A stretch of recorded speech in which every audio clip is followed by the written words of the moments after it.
Welcome to another episode of the Distributed Data Show, brought to you by DataStax Academy, where we bring you the latest news and interview technical experts to help you succeed at building large-scale distributed systems. Hello and welcome to another episode of the Distributed Data Show. I'm David Gilardi, here with Chelsea Navo from our Vanguard team, and we're going to talk about enterprise transformation today. So before we get into that, right, do me a favor, what's the Vanguard team? Can you explain that a little bit about yourself? Let's find out who you are. Sure. So my name is Chelsea Navo. I lead our Vanguard team, and basically we're the elite delta force of solution architects on the pre-sales side. And so it's a global team, and we go in with our enterprises customers that are having really interesting challenges, and we go help give direction and prove out certain technical points and work with our account teams to make sure that our customers are successful. You don't wear army fatigues or special hats or No, we do have special shirts. So do you really? That's kind of cool, because you did say Delta Force. It's like Delta Force. It's the first thing I have in mind, right, as you guys are jumping out of the helicopter. Are you kind of jumping out of the helicopter? Yeah, we kind of jump into an account, help them, jump back out. Okay. And then how about you? What's your background? Like, where do you come from? Sure. So I have over 15 years experience. I've previously, before DataStax, I was at Booz Allen, Lockheed Martin, working with large-scale digital transformation projects, things that are mission critical, primarily for the U.S. government. Okay. But systems integration, enterprise development, database design, and everything that kind of goes along with it, with all the processes and how do you get people to accept change in a very quickly changing landscape. Yes, our whole industry is just very quickly changing and stuff. So what is enterprise transformation? Like, can you help me understand that part, and all of our listeners as well? What's enterprise transformation? Sure. So if you think about where we are as a culture of all these different companies providing all these different services, the market is being disrupted by new uses of technology, or technology using acting in different roles. Okay. And there's a lot of, it used to be that financial service industries would look and see, well, what are other financial service businesses doing, right?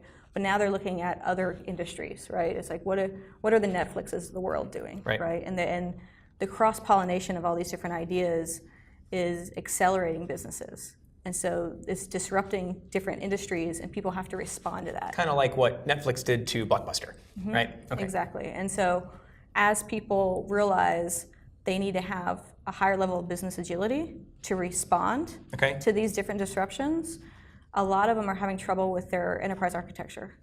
And the architecture is fragile, and it's very brittle. And so they're having challenges because they can't update their data in real time. Right? They're doing batch processes at night still for certain billing situations or whatnot. And so you have somebody call in and say, okay, well, I'm having a problem with my account, and if that CSR can't see that they just paid online because that batch process doesn't run until later that night. Right. That's not great customer service, right? That's not the experience people are expecting. And so now that we've moved forward, and the usage of smartphones and everything, the experience has been increased, right? People want their data right now. Well, we expect it instantly, right? There's a frustration level that just goes up immediately if you don't get that instant gratification or that instant response. But a lot of enterprises still have challenges around being able to serve data that quickly. Right? And it's not just the data, but it's the aggregation of the data and the analytics on the data and that extra insight that data provides their business. Okay, all right. So you guys get in and you deal with a lot of the design architecture for a lot of these accounts and such. So are there particular themes that you see across some of the enterprises you're working with? So when you look at the customer experience, right, and that customer wants the responsiveness right now, whether I'm in Atlanta or whether I'm in Singapore, I have my app on my phone and I want my data, right? Right, it doesn't matter, yeah. And so when we look at, large enterprises shifting from batch processing of data to real-time data, oftentimes customers are like, well, I want real-time, right? And I always ask, well, what does that mean to you, right? Yeah, because And so sometimes like, oh, well, if I can get it within 10 minutes, maybe 5 minutes, that'd be like great, right? Wow. And so I tell them, well, our definition of real-time is now, right? Yeah. And that's a really big eye-opener. People are like, wait a minute, what do you mean now? Like, I can do, this type of processing, and like, how am I not needing to move all this data around, right? So when we look at the theme of like real time, right, and being able to serve customers in the way that they expect that service, but also looking at the massive volumes of data that they have. So there's a lot of enterprises out there that are going through mergers and acquisitions, right? Or they're acquiring new tooling, right? Or they're buying massive data sets to aggregate some of the information that they know on their customers to provide a richer set of analytics.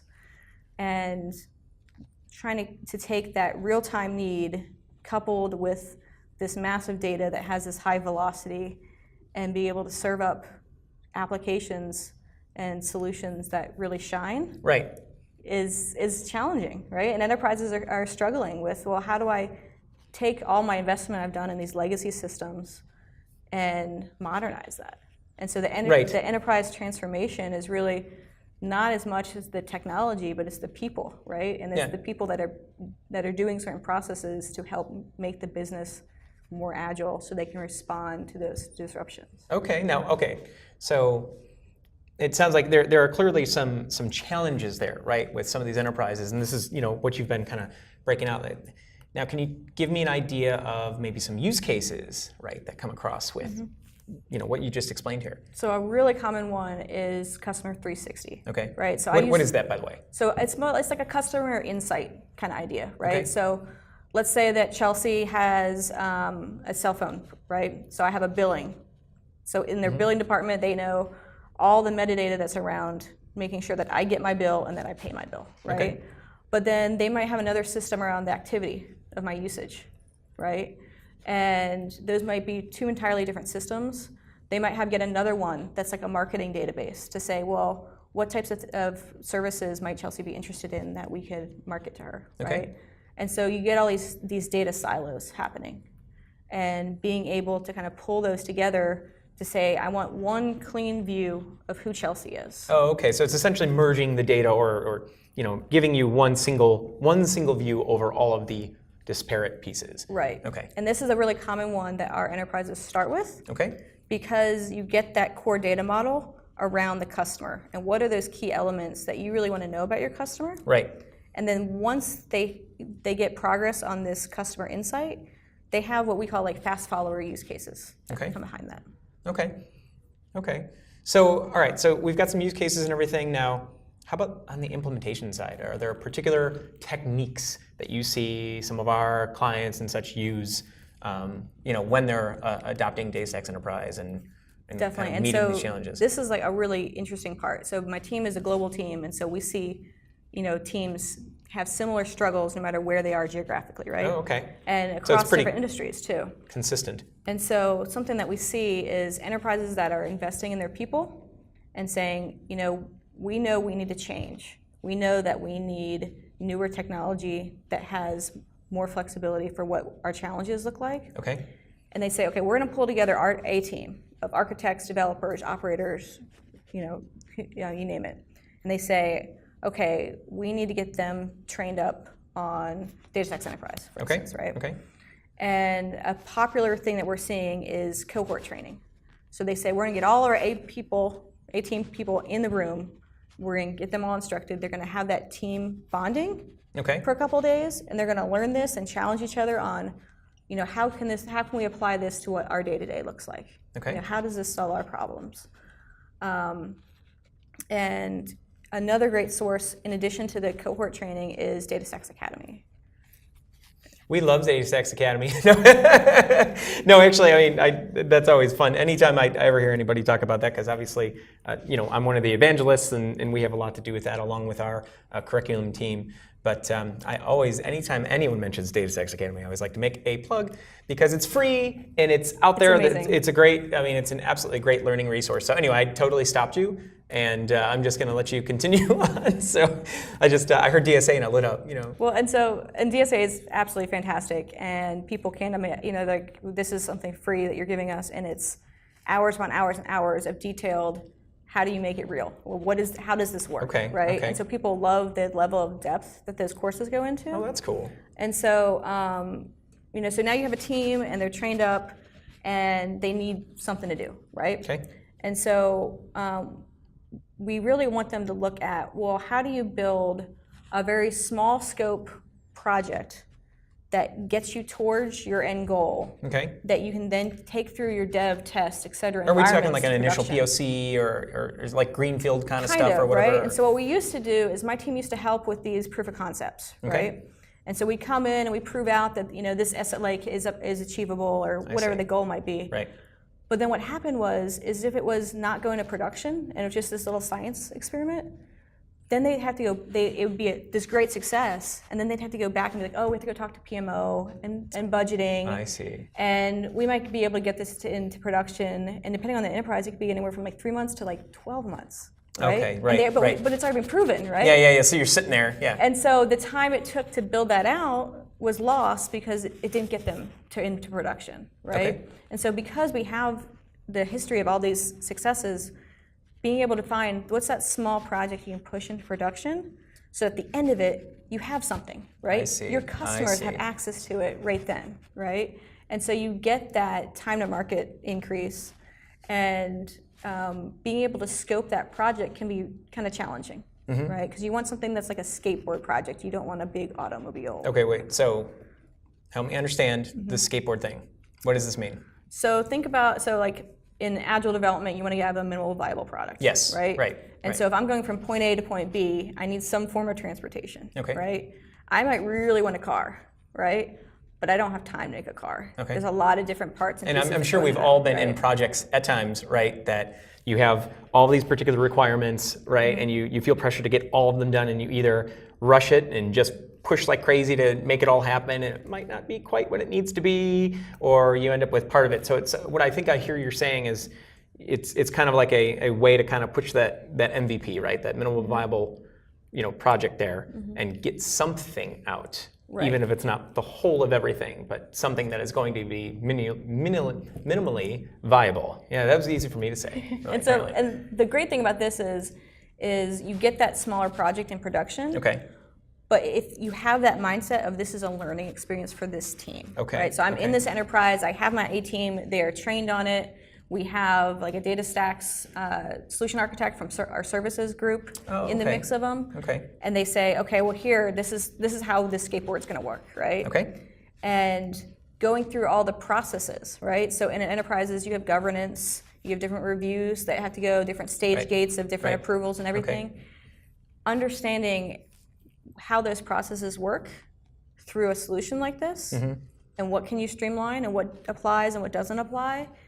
There's a lot of learning that happens there, and being able to do that on a small project and come out the other side and say, oh, this is what we learned from that experience. We can now take those best practices and apply them to the next go round. Right, and especially from what you mentioned, I'm going to riff off a little bit what you mentioned about going to production, ensuring that you actually have like a product that you have put out there and deployed, because I know from plenty of projects, right, there is a difference. There's absolutely a difference between when you do something in a test environment, you do that POC, but then when you actually deploy something for real, there's all sorts of little details that end up coming out, right? And I feel like there's probably an ownership thing there as well, because then once it's out in production, it's a real thing. Like you have to treat it that way. Especially when you look at like enterprises, you look at the different teams. Okay. You might have a development team that's building this, but you might have a whole different operation team that you have to do a handoff to get That's right, production, exactly. Right? Yes. And you look at like the security reviews and getting the security officer tied into this early to say, okay, well here's what this means. I see. Right? So that way you're ensuring you're getting end to end, you're getting the full picture. And being able to go through that whole process is so valuable. Okay. And you don't get that with a science experiment. Right? You don't get that full experience. And so the customers that we help go through that process get such a rich learning experience from it, but they also get all these techniques that they can apply as they move forward with other use cases. And that's really exciting too. Okay, so you've gone through this really neat case, right, where you're explaining how you end up with this minimal viable product that you've actually gone through production and everything. They've got all this knowledge, they just learned all this great stuff. So where do they go? What do they do with that? So typically what happens if you take like the customer 360 case, right? So you have this data model and you have a solution and it's in production and you have this team of people that have learned everything from there.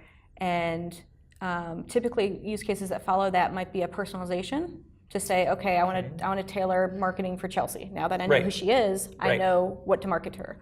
Or fraud, to say, now that I know how Chelsea behaves, and I know what kind of normal activity looks like, I can spot what those outliers look like. Is this kind of when you're taking the skateboard and you're building it closer to the car? You start with that skateboard, you get the skateboard, now you add an extra couple wheels or something like that. You're adding so on it can be like a razor scooter or something like that, right? Okay. And so typically what the enterprises do is they take that A team and they split it into like two, right? Okay. To say, okay, I need one team that's going to kind of do fraud or maybe build on the 360 bit of it. Okay. And I want another team to kind of be one step ahead, right? And so they bring in new people to the project, and the people that are the veterans that had already made it through production once, that have that learning, help share that knowledge with the new teams. Okay. All right. Well, no, that seems like a really good way to do that, actually, because now you're taking all of that knowledge that you got, and it's not just stuck in a little science project, as you mentioned before. You're now disseminating it out to the rest of your enterprise. And like with what we use with our services team, and we're embedded in the customer teams. We've gotten feedback from a lot of our customers that say, your guys are right in there with our guys, right? And I can't tell the difference between who's DataStax and who's my employee, right? And I think that's such a beautiful thing because we're so committed to our customers being successful and rolling up our sleeves and working with the teams to reach their goals with them. And I just think that's the biggest compliment of here it is, we're all in it together and we're gonna make it, right? No, that's totally cool. Okay, so I guess then what kind of, I'm curious, like what kind of common challenges, or are there common challenges that you've run into before with some of these enterprise accounts? And so when, data is always the number one, right? And so we're looking at, how do you design this data layer for this use case that you're working through, right? And it's not just the feeds or the format or the quality or the integrity or anything that kind of falls along data management, but it's, how do we get from where they are to what that future state architecture they're desiring, right? And so sometimes we go into customer accounts and they don't really have a documented current state architecture. They're kind of like, things are just not working. We need them to start working. Oh, wow. And you're like, okay, well, let's get this stuff working. Like, what's not working, right? What's the biggest challenge that you guys are trying to face, right? And so part of it is prioritization of what challenge you're going to tackle first. But part of it is understanding, okay, well, if we're trying to get to this point, going back to the skateboard of, well, what's the little bit that we can do now that gets us there, right? And then how do we plan to iterate on that over time? And so that's a common challenge around how do all these pieces and parts fit together, especially if they're doing something where they're replacing an old system or part of an old system. I see. Right? Or you used to do this, but now that's not good enough anymore, right? And we needed to do this other thing that's a little more shinier, it's a little faster. And I assume too, data modeling comes into play. I mean, do you guys help them with that? That's part of the whole data transformation piece? And so a part of it is that mind shift of, so I come from a Microsoft Stack background. And so shifting from that relational way where you're saying, well, I'm valuing space over time. Oh, I only want one copy of this here, and if it takes a little longer to get that response back, that's okay. Right. And shifting that to say, no, I need to value time over space. I need this to be really fast. People are expecting the right now response. So it is a paradigm shift. It's a different way you model the data to kind of accomplish that. Exactly. So if I have multiple copies of that in DSE, I don't care. I want that speed. Right. And that's a really big shift for people to think about of, okay, well, what does that mean, right? And you get into consistency conversations, and you get into data capacity planning conversations and the things that go with it. But when you're looking at, what's the highest value? The highest value is what their customer is experiencing, right? That's right. And so if there's a delay on that, they're going to go to a competitor, right? Or they're going to go look somewhere else. So so that's the challenge too of how do you do the design based on the constraints you might have to work within the enterprise. They might have a certain process that's non-negotiable that you have to go through, right? It might be working with certain teams to coordinate with. And a lot of the transformation is the people, right? And the people aspect of this cannot be understated, right? A really good set of people that have this really open mindset of, we're working to get this done. right? We need to make this real. We can't just sit here and talk about this in governance meetings the whole time. We need to show progress, right? And so being able to test out these different new techniques, right? And having that openness to say, we've never done a code review for a Spark job before because we've never used Spark before. Yeah, right, okay. We're supposed to do code reviews. How might we do this, right? And coming up with solutions like that are heavily reliant on the people that are doing the work, and heavily looking at the value of, well, why do we do the code reviews? Right. Oh, well, we want high quality, right? We want to make sure that everything's working well, and if there's more eyes on it, it can be a better solution, right? Now, okay, so speaking of code reviews, right? I got to imagine there are some common mistakes, right? And do you have an idea? Like, can you give an idea of what some of those common mistakes might be that you see across various clients and such? Yeah, and you might not be surprised, but a lot of it is people, right? Okay. And so we've seen higher success where there's an executive that's committed. Okay. Right. Okay. And so it's somebody who is championing the project. Right. Someone that says, yes, this is a top priority, right? Someone that can help remove blockers, right? And that's something that for the cases where there's an executive that's able to get in there and help the team move things. Now, whether it's a technical executive or a business executive, you got to have somebody really who champions the vision, right? Especially when you're making that kind of paradigm shift. I know I've come from various, previous companies and folks that I've worked for where maybe not everyone's on the same page, especially if it's an executive, right? And you're implementing this whole paradigm shift potentially into what you're doing. You're trying to transform things. You've got to have, I would believe, buy-in up top. So it sounds like that's something that you're running into. That's something that's really important. Okay. And then the aspect of change. Like, people don't like change typically, right? Change is hard. But being able to go through a change process where people feel like they are growing as individuals, their career is being furthered because they're learning this new skill. Yeah. Particularly engineers love to build things and show it off, right? Yeah. So if you're giving your engineer an opportunity to build something and show it off, especially sometimes when it's new and shiny, right? Like there's some engineers, I'm one of those, I'm like, oh look, it's a new thing. It's fun. Check out what I did, right? Yeah, totally. And it's something that builds an excitement with the team. Okay. And keeping that really positive environment where people feel like they can try something new, and if it doesn't work out, they're not going to get hand slapped for it. Right. It's just like, okay, well, we learned that that's probably not the best way to do that. Let's try a different way. Okay, so there's an openness to explore, maybe in those cases. Yeah, and so that's something that when you look at how ready is that enterprise to accept change, and then how well does the enterprise know where it needs to go, right? Okay. And so there's this strategy that's involved to say, we realize we can't stay still because we're going to be out of business. We have this compelling need to change. Right. So let's do it together, and let's do it in a metered way so that people know kind of what to expect as you go down that path. But we know that there's going to be these unknowns that will pop up. Okay. Right? Yeah. Now, okay. So let's say that we have a successful organization that has buy-in, from the CEO, and everybody is, on the same board or on the same page and that kind of deal. I assume there's got to be some kind of mindset shift, right? That needs to take place in some of these cases. Do you have examples of that, or is that true? Or so it's true, and so going back to the relational mindset and switching that is a big one, right? A lot of people feel concerned about, well, I have this domain expertise, right? I know this data better than anybody else. Right. And I've been working here for 10 years. You're going to be relevant anymore, kind of thing. Right. And it's more than half the data modeling is knowing the domain, right? And so being able to show, well, here's how you do data modeling with access patterns, right? And here's why you need to think this way, right?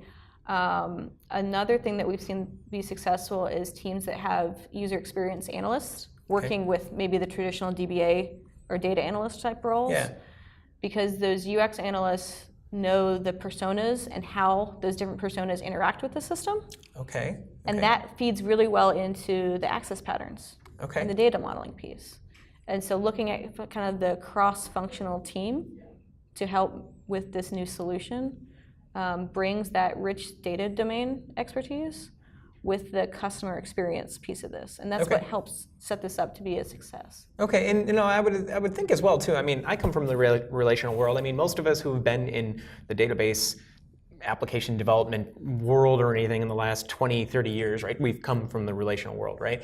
And there's a lot of the domain that's the same. There might be some paradigm shifts here and there when you're going from like, your regular normalized, a third normalized form to denormalized kind of thing. Right, but there's a lot of it that's pretty similar, right? So it's not just all throwaway or anything like that. Right, so if you have a system that's managing vendors, right, you're still going to have the same metadata around vendors. Right. Right, and you're going to have different parts of the system that want to report on that or show, predictive information around, well, how much do we think that vendor is going to increase our cost, or things like that you can kind of model against. But you're right. I mean, a lot of it is, it's still their business is the same, but now they have a more flexible architecture to support that business. I see. Okay. So how about for our listeners out there, right, who aren't in these large enterprises? Is there anything they can learn? Is there anything they can take away from this? So I think the biggest part here is the data layer is always the most challenging part when doing systems, like whether it's system integration, new systems, retirement of systems. But the modern businesses need that right now response. Yes. And that's something that those business moments that are that quick and people are making decisions very quickly. It doesn't matter if you're a big Fortune 500 or you're a small startup, you have to provide that right now experience. Yeah, where that reality is just here now. It is. It really is. Well, thank you again, Chelsea, for coming in and having a conversation about enterprise transformation.